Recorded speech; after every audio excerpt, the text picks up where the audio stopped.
Hello साथीहरू, यो पनिरको रेसिपी चाहिँ एकदम सजिलो छ है।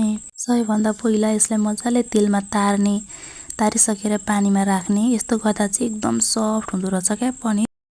अनि त्यसपछि प्याज टमाटर बेसा नुन राखेर एकछिन पकाउने। अनि त्यो पाकेपछि सेलाएर ब्लेन्ड गर्नुपर्छ। त्यसपछि थोरै तेल राख्ने।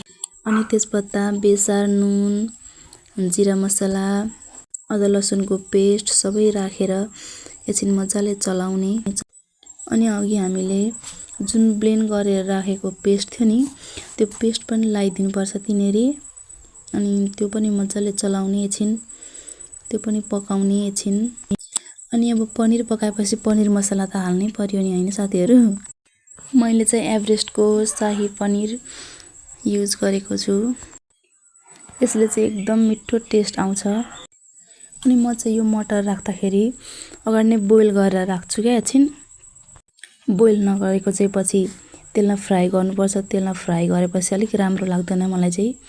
अनि म चाहिँ अगाडि नै मटर पनि बोइल गरेर राख्छु। ल साथीहरु, मेरो पनिर पनि पाको। बाइ बाइ साथीहरु।